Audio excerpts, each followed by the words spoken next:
साथी सेवा मजा गया सुख फिटे उए सवा ॾींहड़ा कोनी सघां हूं अकटे मंजूर अली कहे मिना आणे ॾियो मांजो साथी अड़ो फरमाश गोठ बड़ावा खां सरादीन रायमो जेको शार मंजूर अली जो भाइरन जड़ो दोस्त अबीबुल्ला रायमो वेराड़ी खां रमजान रायमो गोठ नपलो खां ड्राइवर एजाज अली रायमो निजामुद्दीन रायमो साहे जे पार खां दोस्त अली रायमो इनके सॼो सिलेक्शन मास्टर मुझो जानी शायर नज़ीर अली समेजो साहे पार खां ऐं मनपसंद शायर मलूक समेजो खालकानी जो वठल मुझे साम्हूं वेठा आहिनि कंपनी में ॿई सिलेक्शन मास्टर तावन कयो आहे गोठ धूड़ करे ॾेखां मोहम्मद अनीस रायमो विछड़े गयो मांजो निधियो जाली गयो दिलरो धाड़ो हणे आणे ॾियो मांजो निधियो जाली का तो कसमिया खणे आणे ॾियो मांजो निधियो जाली का तो कसमिया खणे विछड़े गयो मांजो निधियो जाली गयो दिलरो धाड़ो हणे विछड़े गयो मांजो निधियो जाली गयो दिलरो धाड़ो हणे आणे ॾियो मांजो निधियो जाली का तो कसमिया खणे आणे ॾियो मांजो निधियो जाली का तो कसमिया खणे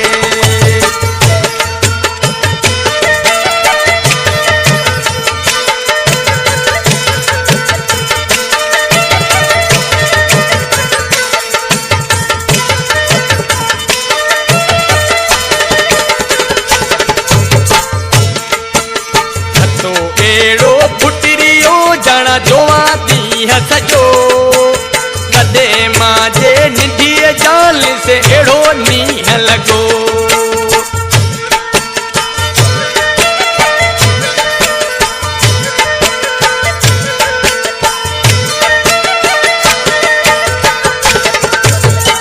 तो एड़ो पुटरियो जना जोआ नीह सजो कदे मांजे निधिय जाल से एड़ो नीह लगो मजा सुखिया मजे खुशे गो खणे आणे ॾियो मजो निधियो जाली का तो कसमिया खणे आणे ॾियो मजो निधियो जाली का तो कसमिया खणे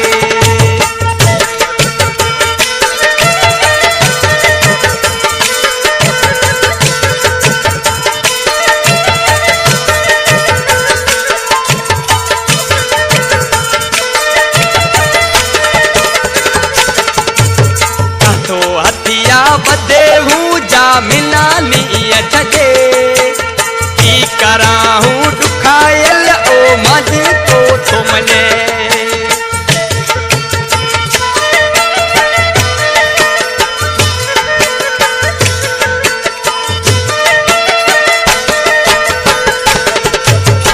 तो हथिया बदे हूँ जा मिला नी अचजे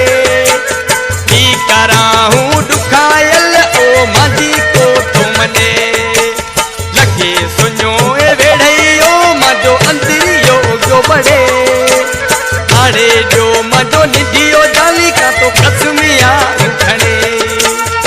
आड़े जो मजो निधियो जाली का तो कसमिया खणे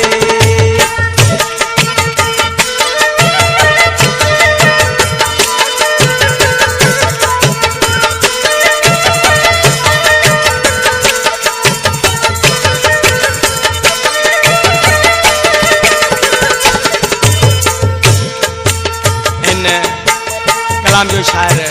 मंजूर अली रहमो छात्रो लग गोठ नपलो जो वठला कहे मंजूर अली राहे मोताजी आदत थी आए बेठो इया सोचा में मिला रोटी को थी भाई 966072170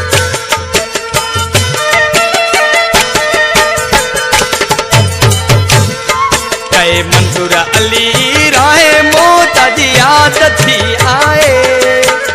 बेठो इया सोचा में मिला रोटी को थी भाई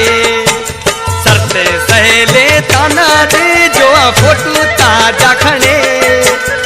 आड़े जो मजो निधि